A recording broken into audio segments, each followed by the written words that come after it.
May 24th, 2025. That date, well, it's pretty recent, and definitely one for anyone watching South Asia. Things got tense up in the air that day. Indeed. We're doing a deep dive today into what's being reported as essentially a dogfight between Indian and Pakistani jets near the line of control. Yeah, a serious incident. And our goal here really is to try and piece it together. Look at the sequence of events, the aircraft involved, what both India and Pakistan are actually claiming happened. Maybe zoom out a bit, think about the implications for the region. Exactly. What does it all mean? Okay, and for this deep dive, we've got some specific source material we're drawing from, mostly excerpts from a report titled India-Pakistan Aerial Confrontation 2025. That's right.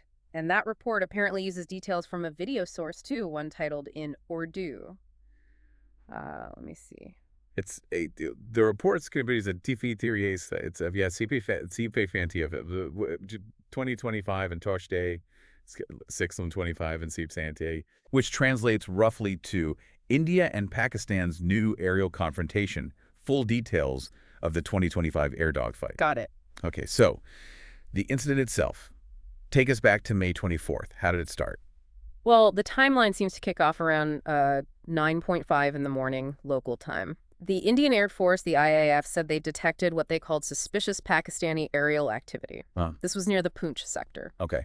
Suspicious activity and their reaction. Immediate. They scrambled two Sukhoi Su-30 MKI fighters. Scrambled, meaning, an urgent launch to intercept or investigate. Right. And I imagine that wouldn't go unnoticed across the line of control. Not at all. The Pakistani Air Force, the PAF, responded pretty quickly, too, deploying two of their own jets, JF-17 Thunder Block 3s. Okay, so jets from both sides airborne. Now, this is usually where the stories start to differ, isn't it? Predictably, yes. India's claim is that the Pakistani JF-17s actually crossed into Indian airspace. They put a number on it, about 40 seconds. 40 seconds. Doesn't sound long, but at fighter jet speeds, it's a significant distance. Significant time.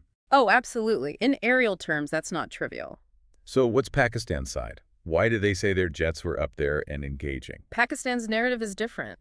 They claim they were responding to an Indian drone that had entered their airspace. So for them, scrambling the JF-17s was a defensive reaction to an Indian incursion. A drone versus fighter jets. Two completely different versions of the initial trigger. It's a classic he said, she said scenario, unfortunately common in these border incidents. Okay, so we have these 4 advanced fighter jets in the same patch of sky. What actually happened between them? Was it just a visual standoff? Apparently not just a standoff. The sources describe about 90 seconds or so of really intense aerial maneuvering, high G turns, that sort of thing. 90 seconds, wow. And more than just maneuvering, both sides reportedly deployed flares. Flares, those are the countermeasures against heat-seeking missiles, right? Exactly, bright, hot decoys. And critically, there were also reports of missile lock-ons from both sides. Lock-ons, meaning weapon systems were actively targeting the other aircraft. Yes. The pilots had acquired the other jets with their missile guidance systems. It's the step right before firing. But, and this feels like the most important part, no missiles were actually fired. No shots exchanged. That seems to be the key takeaway from the engagement itself. Despite the lock-ons, despite the flares, no weapons were launched. No bullets fired. A very tense moment, but it didn't cross that final line. That's something, I suppose. Was there any damage reported? There was. The report mentions minor technical damage sustained by one of the Indian Su-30 MKIs. The cause isn't specified. Could be debris, could be stress from maneuvering. It's unclear. But minor damage. And crucially, no pilots harmed. Correct. No casualties reported on either side, which is frankly remarkable given the description of the encounter. Okay, so a very close call, intense maneuvering, lock-ons, but ultimately everyone flew home. But you mentioned earlier this wasn't just a random Tuesday. Well, Saturday, actually. This fits into a pattern. Yes, the sources are quite clear on that. This May 24th incident didn't happen in a vacuum. It came after several months of, let's say, escalating tensions between India and Pakistan. What kind of escalations are we talking about? A few things. More aggressive political rhetoric from leaders on both sides, an uptick in reported border skirmishes, small arms fire, sometimes mortar exchanges along the line of control. Right, the usual friction points heating up. Exactly. And there were also reports or perhaps accusations flying back and forth about cyber attacks targeting each other's infrastructure. So the overall atmosphere was already quite strained. So when this aerial incident happened, how did the governments react officially? Diplomatically? Well, predictably, the reactions were sharp. India's Ministry of External Affairs came out quite strongly, accusing Pakistan of deliberate provocation. They put the blame squarely on the PAF jets allegedly crossing the Lawzi. Laying the fault firmly with Pakistan. Yes, and Pakistan's response. I'm guessing they didn't agree. Not in the slightest. Pakistan rejected India's claim entirely. They termed India's reaction irresponsible and dangerous.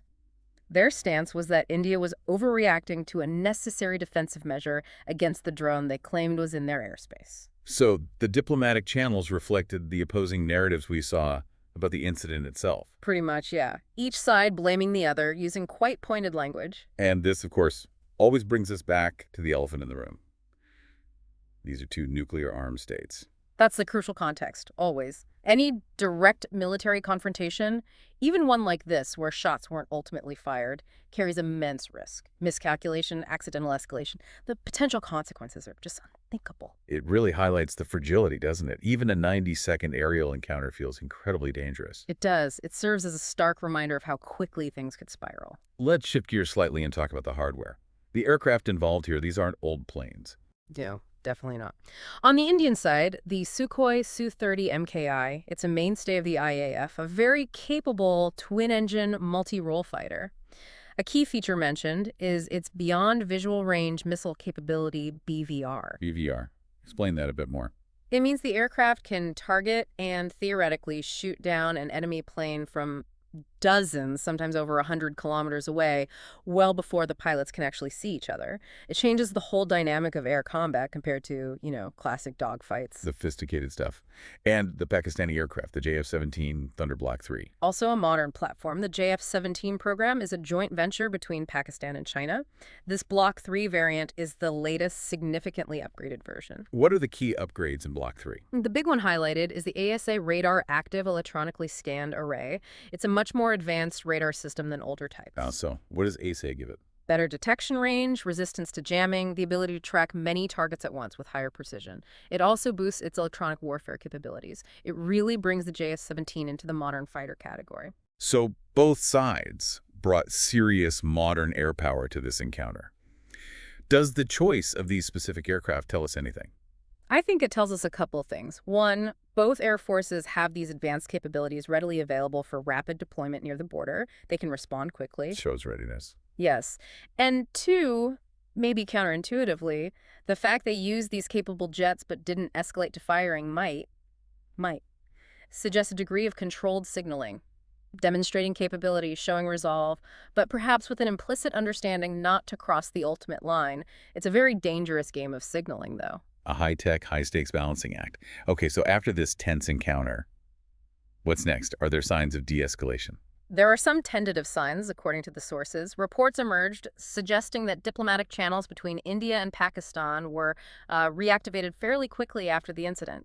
Quiet communication lines opened up. That's generally seen as positive, right? Talking instead of just reacting. Usually, yes. And there were also whispers, unconfirmed reports, mind you, of back-channel talks, possibly facilitated by third parties like the UAE and Qatar, who have helped mediate in the past. Interesting. Those back channels can be vital for lowering the temperature without either side losing face publicly. Precisely. And internationally, there were the expected calls for restraint from global players, the UN, China, the US, urging both sides to step back. What about the public statements from Delhi and Islamabad after the initial sharp reactions? Did the rhetoric stay hot? Actually, reports suggest a degree of moderation crept in after the first day or two. While neither side backed down from their version of events, the language perhaps didn't escalate further. There wasn't a continuous ramping up of public threats, which can sometimes happen. So maybe a slight cautious easing off the immediate confrontation. Possibly. It seems that way on the surface, but, and it's a big but, the report makes it very clear, the underlying issues haven't gone away. You mean Kashmir, primarily? Yes.